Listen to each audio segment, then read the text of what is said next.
solve some questions. Solve the questions, exercise questions of force and laws of motion chapter class 9. Okay, तो सारा इन videos को थोड़ा मेरा share करो, ठीक है, ताकि बाकी कुछ और भी स्टूडेंट्स का फ़ायदा हो जाए, ठीक है। तो चलो स्टार्ट करते हैं क्वेश्चन नंबर 1, ठीक है। क्वेश्चन नंबर 1 है an object experiences a net zero external unbalanced force. Okay, is it possible net zero external unbalance force, मतलब unbalance force कितना है, जीरो किसी ऑब्जेक्ट के ऊपर। Is it possible for the object to be travelling with non zero velocity, क्या वो object के पास क्या वो ऑब्जेक्ट के पास वेलोसिटी होगा अगर एक्सटर्नल अनबैलेंस फोर्स कितना है, जीरो। उसके बाद if yes state the condition that must be placed on the magnitude and direction of the velocity, if no provide the reason. मतलब कि मुझे ये बताना है कि कोई ऑब्जेक्ट के ऊपर अगर एक्सटर्नल अनबैलेंस फोर्स जीरो है, if external unbalance force is equal to zero, तो ऑफकोर्सली मुझे पता है कि ऑब्जेक्ट मूव नहीं करेगा। इफ अनबैलेंस फोर्स जीरो है तो ऑब्जेक्ट मूव नहीं करता है। बट मैंने बताया था ना, कौन सा सिचुएशन ऐसा होता है जिसमें एक्सटर्नल फोर्स जीरो होने के बाद भी ऑब्जेक्ट मोशन में ही होता है। वो एक सिचुएशन जो था that is uniform motion. Okay, uniform motion में कोई भी ऑब्जेक्ट के ऊपर एक्सटर्नल अनबैलेंस फोर्स, मतलब कि कोई बाहर से फोर्स एक्ट नहीं होता है, ठीक है। ऑब्जेक्ट मतलब कांस्टेंट वेलोसिटी से मूव करता है, यूनिफॉर्म मोशन में होता है, ठीक है। So in that case, so what you write that still an object can have velocity.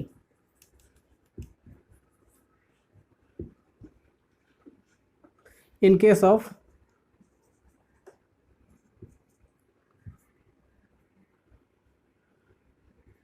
an object already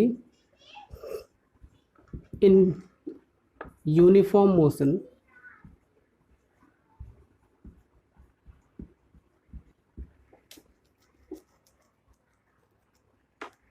already in uniform motion, comma, the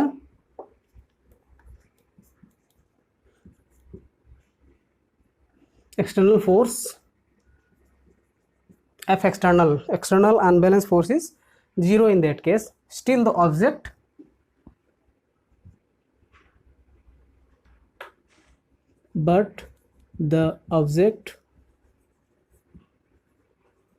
moves with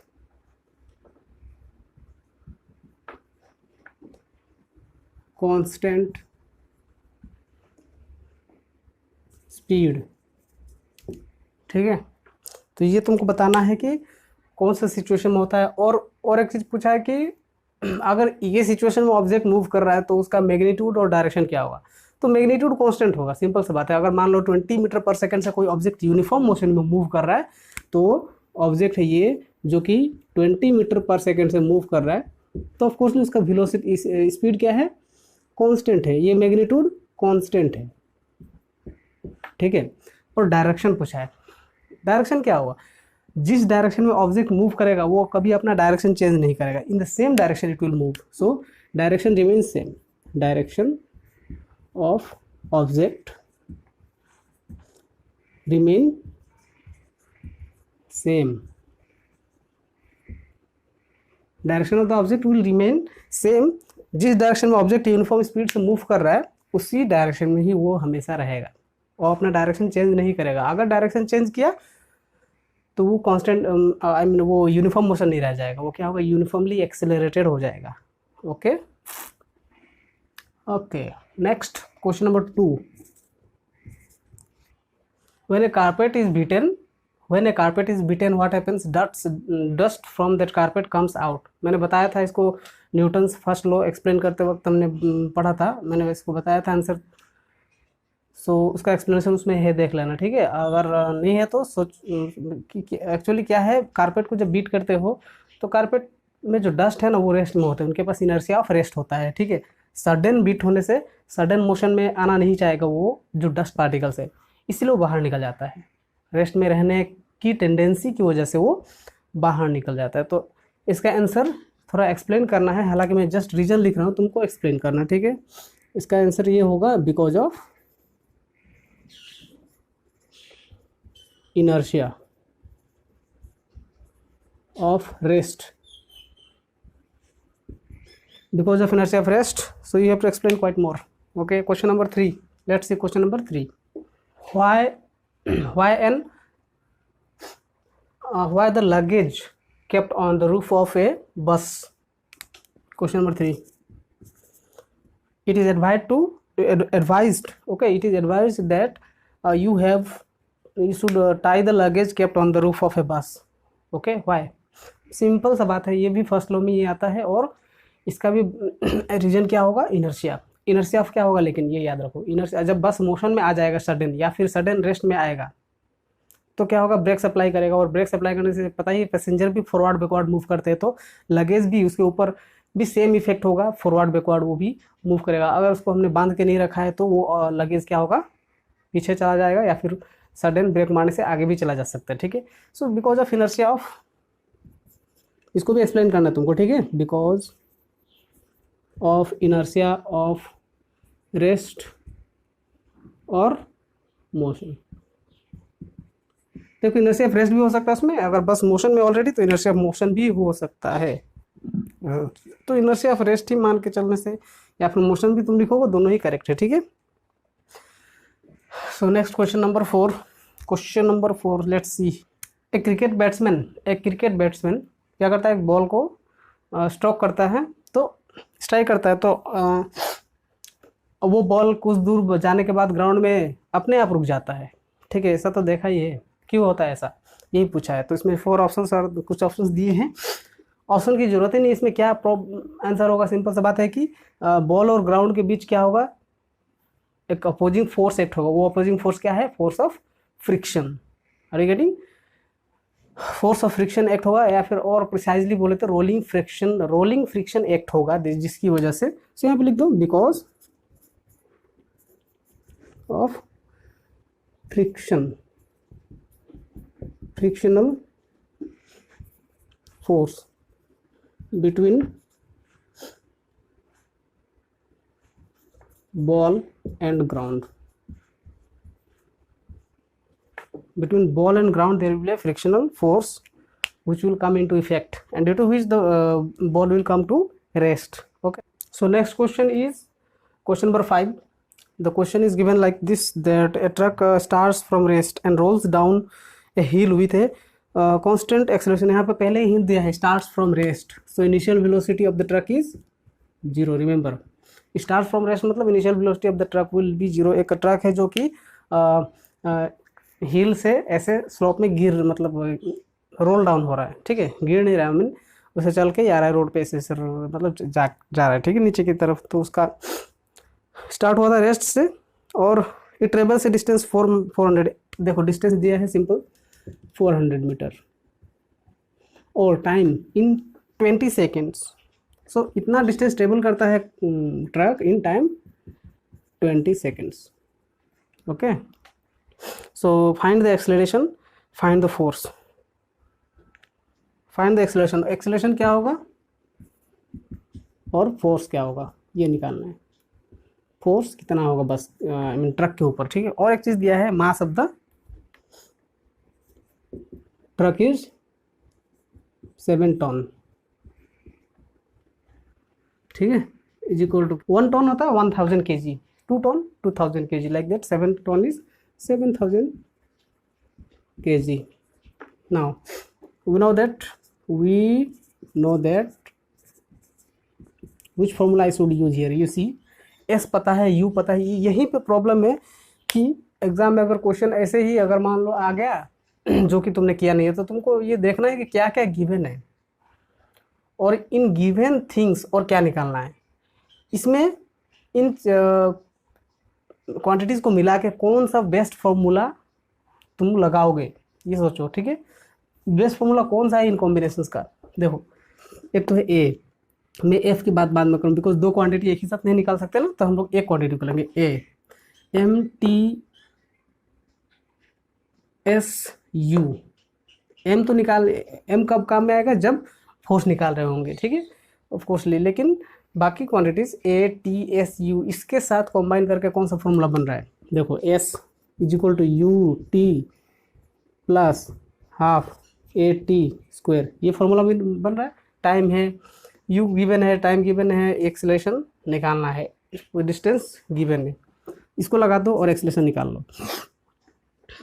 this implies S कितना है 20 is equal to, I mean 20 नहीं, s 400 metre है, हाँ 400 metre is equal to u 0 into time t 20 seconds plus half A t time 20 का square 80 square. Okay, this implies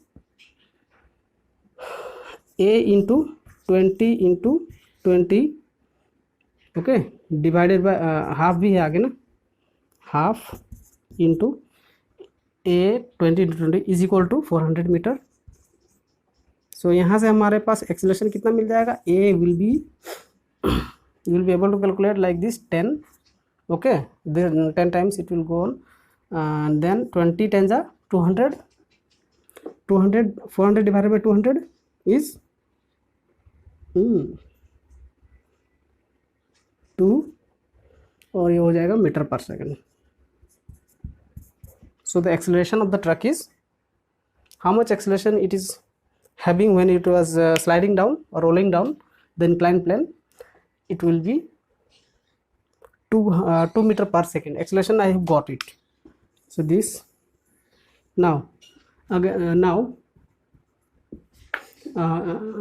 the force, I need to find the force, how much force acting F is equal to m into a, मास कितना है 7000 kg into acceleration कितना है 2 metre पर second square. So it will be how much 14,000 Newton. So this much force will be acting on the truck. Got it? Question number 6. Question number 6 solution.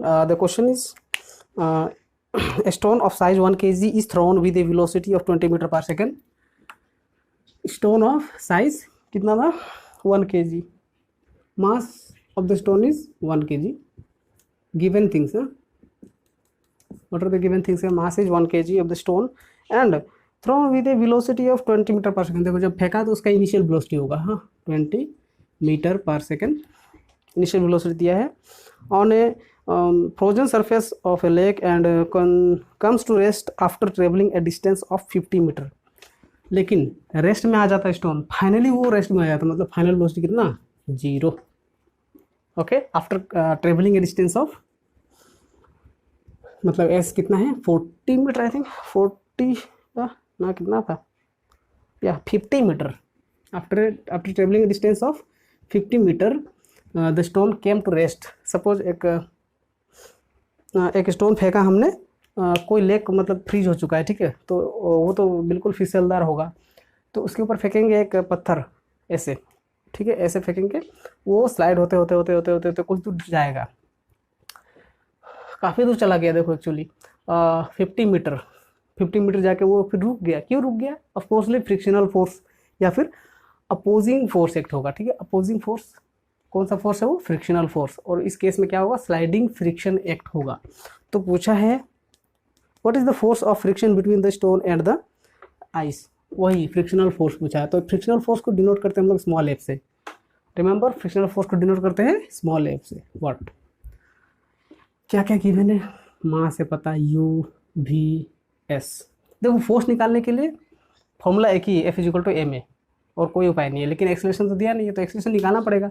तो acceleration निकालने के लिए देखो मास दिया है, वेलोसिटी दिया है, सो वी नो दैट हम लोग ये लगा देंगे, देखो V square minus U square is equal to 2as। यहाँ से एक्सेलरेशन कितना हो जाएगा, V square minus U square by 2s। कितना हो जाएगा answer, V zero minus zero square minus U square 20 into 20 मतलब 20 का स्क्वायर, ठीक है, by 2s, 2 into s is 50। So whatever you will get, let's see, 2 10 times and then 5 to the 10 5 जा 50, 5 4 जा 20। so ultimately what I am getting -4 and acceleration है तो क्या होगा, मीटर पर सेकंड, सभी SI यूनिट में ही है। So acceleration we have got this much. लेकिन एक चीज़ देखो ना, यहाँ पर माइनस क्यों आ गया, प्रॉब्लम हो गया ना, नहीं प्रॉब्लम नहीं है, यही तो बता रहा है कि एक्सेलरेशन जो है ना, वो एक्सेलरेशन एक्चुअली नहीं है, क्या है, रिटार्डेशन है, डी एक्सेलरेशन है। मतलब कि स्टोन को तो तुमने फोर्स लगा के फेंका था, शुरू में उससे एक्सेलरेशन ज़्यादा था, धीरे धीरे कमते गया कमते गया कमते गया, एक्सेलरेशन कम होके फाइनली जीरो हो गया, तो ऑब्जेक्ट रुक गया, स्टोन रुक गया, तो मतलब acceleration, this acceleration nothing but retardation. So negative sign shows that, negative sign shows that retardation acts on stone। Stone के ऊपर क्या हो रहा है, रिटार्डेशन हो रहा है, ठीक है। अब निकाल लो force. Now F is equal to, we know that F is equal to m into a, mass 1 kg into acceleration -4 metre पर सेकेंड स्क्वायर। सो -4 न्यूटन का, बाबा 1 kg ही दिया है, तो अच्छा ही है ना, निकल गया। अब ये फोर्स में भी माइनस आ गया साइन। ये सब कुछ लिखना है तुमको एग्जाम में, अगर मान लो नेगेटिव साइन आया जहाँ पे भी उसका रीजन लिखना है, ठीक है, बिकॉज अगर नहीं लिखोगे तो तुमको वेक्टर साइन देना पड़ेगा, हालांकि वेक्टर्स तुमको इंट्रोड्यूस नहीं, अभी तक नहीं पढ़े हो ना, इसके लिए सब लिख देना है कि नेगेटिव साइन क्या बता रहा है। यहाँ पे नेगेटिव साइन क्या बता रहा है, the negative sign shows that this force is nothing but the force of friction. Small F होगा ना, negative sign shows that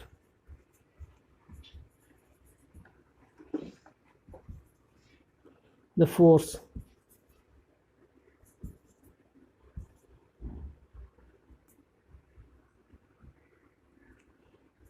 is ऐसा लिख दो, द रिटार्डिंग फोर्स, या फिर the frictional force, frictional force is acting in opposite to applied force। Applied force का opposite में frictional force act हो रहा है, that's why its sign is negative. Okay, so this is